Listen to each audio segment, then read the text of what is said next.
धाकड़ खबर, बेखौफसुमा बेबाक अंदाज। धाकड़ खबर के न्यूज़रूम से मैं आपके साथ हूं अकरम रईस खान। संसद हो चाहे विधानसभा, ये हमारे देश के लोकतंत्र के मंदिर है। ये डायलॉग आप अखबारों में भी पढ़ते होंगे और नेताओं की ज़बानी भी सुनते होंगे, लेकिन यहाँ जो अंदर बैठे हुए लोग होते हैं, यानी कि सांसद हो, विधायक हो, उनके आचरण, उनकी भाषाएं किस स्तर पर पहुँच चुकी हैं, क्या क्या वहाँ से निकल के सामने आता है, उन्हें देखकर आपको लगता होगा कि क्या ये लोग मंदिर में बैठने के लायक हैं और क्या वाकई में संसद को, विधानसभा को मंदिर कहना चाहिए। ये अलग बात है कि वहाँ बहुत सारे लोग ऐसे भी पकड़े जाते हैं कर्नाटक विधानसभा में कि जो वहाँ बैठ के पोर्नोग्राफी देख रहे थे। जब उनसे पत्रकार पूछते हैं, भाई ये क्या कर रहे हो मंत्री जी, विधायक जी, कि हम तजर्बा कर रहे हैं, हम सीख रहे हैं। ये सब लोग दिखाते बताते क्या हैं, कैसे समाज के अंदर बिगाड़ तय कर रहे हैं। तो भैया यही जगह मिली थी क्या? खैर छोड़ दीजिए, उस पर कभी और बात करेंगे। लेकिन कुल मिला के ये कि इनको लोकतंत्र का मंदिर बताया जाता है। अब मैं आपके सामने एक तस्वीर रखने जा रहा हूं इस मंदिर के अंदर, यानी कि उत्तर प्रदेश के मंदिर के अंदर, उत्तर प्रदेश विधानसभा की तस्वीर। आप समझ जाइए आसान शब्दों में। यहां पे राजा महेंद्र सिंह जल शक्ति मंत्री हैं। वो कहते हैं किसी की मां ने दूध पिलाया है। सुन लीजिए उनकी ज़बानी। अगर दूध पिलाया है, अगर तुम्हारी मां ने दूध पिलाया, इसका जवाब दो। और सुनिए माननीय, सुन लीजिए, माननीय सभापति जी, आपको सुना है, माननीय सभापति जी, आपको उनने सुना है, उनको आप सुनिए। मैं आपसे कहना चाहता हूँ, माननीय सभापति जी, माननीय सभापति जी।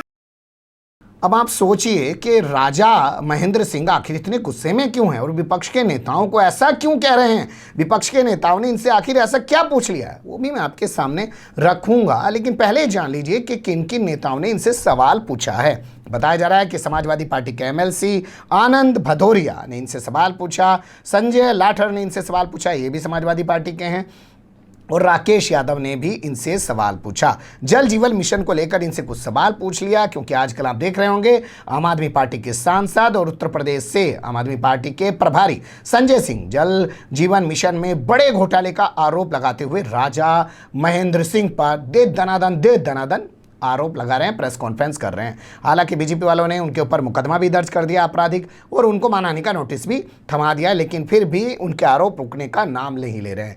तो लग रहा है कि उन्हीं के आरोपों को आगे बढ़ाते हुए समाजवादी पार्टी के इन तीन नेताओं ने राजा महेंद्र सिंह से सवाल पूछ लिया। तो जिस सदन को कहा जाता है कि ये मंदिर है लोकतंत्र का, वहाँ किसकी मां ने कितना दूध पिलाया भाजपा का एक मंत्री, ये बोलने लग जाता है। अच्छा, मुझे लगता है आपके सामने संजय सिंह ने इसको लेकर क्या रिएक्शन दिया है वो रखूं, उससे पहले कुछ और चीज़ें आपके जहन में ला देना चाहता हूं। आपको याद होगा संसद में खड़े होकर प्रधानमंत्री नरेंद्र मोदी ने कांग्रेस की एक महिला नेता को कहा था कि ऐसी हंसी रामायण के बाद पहली बार सुनी है, यानी कि सुपर्णखा से उनकी तुलना कर दी थी। जानते हैं ना, रेणुका चौधरी की मैं बात कर रहा हूँ। गूगल करेंगे, यूट्यूब करेंगे, वो वीडियो निकल के आपके सामने आ जाएगा। तो ऐसा नहीं है कि ये एक राज्य का जो मंत्री है वो लोकतंत्र के मंदिर में खड़े होकर इस तरीके की भाषा का प्रयोग कर रहा है कि किसकी माँ ने कितना दूध पिलाया है। तो देश के जो प्रधानमंत्री हैं वो भी महिलाओं को लेकर इस तरीके की भाषा का प्रयोग कर चुके हैं कि पहली बार ऐसी हंसी सुनाई दी रामायण सीरियल के बाद, यानी कि सुपर्णखा जैसी हंसी सुनाई दी एक महिला का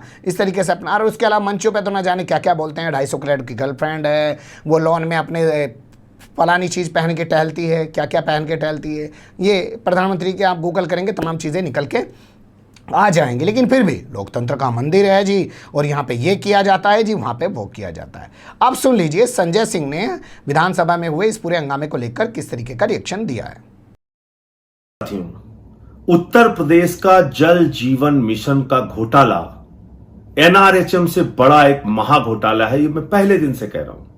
लेकिन आज मेरे आरोपों की पुष्टि जल निगम के एक अधिशासी अभियंता के द्वारा की जा रही है, और जो चिट्ठी मेरे हाथ लगी है ये मेरे आरोपों की पुष्टि करती है। ये चिट्ठी ये बताती है कि जो महा घोटाले का आरोप मैंने सरकार के ऊपर साक्ष्यों सहित, कागजों सहित लगाया है, वो पूरी तरह से सच है। और ये चिट्ठी क्या कह रही है? ये निर्दोष कुमार जौहरी जी हैं, अधिशासी अभियंता हैं। निर्दोष कुमार जौहरी ये अधिशासी अभियंता हैं कन्नौज जल निगम के। और ये अधिशासी अभियंता महोदय कह रहे हैं कि कानपुर मंडल में जल निगम के द्वारा जो स्वीकृत दरें हैं, उन दरों से 30 से 40% अधिक दरों पर जल जीवन मिशन में काम कराया जा रहा है। 30 से 40% अधिक दरों पर जल जीवन मिशन में काम कराया जा रहा है और ये आगे भी लिख रहे हैं कि इनके ऊपर मानसिक दबाव बनाया जा रहा है कि ये बढ़ी हुई दरें वो स्वीकृत करें।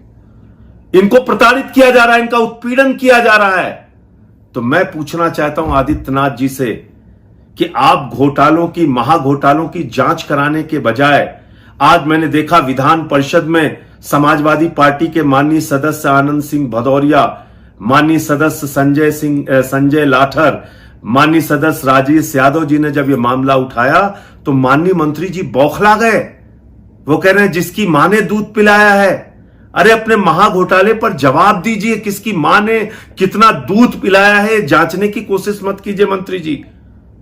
और मैं फिर दोहरा रहा हूं, हमारे आरोपों को निर्दोष कुमार जौहरी की यह चिट्ठी सही साबित करती है। यह संजय सिंह की चिट्ठी नहीं है, यह जल निगम विभाग के अधिशासी अभियंता की चिट्ठी है, जो लिख रहे हैं कि 30 से 40% अधिक दरों पर जल जीवन मिशन में काम कराया जा रहा है।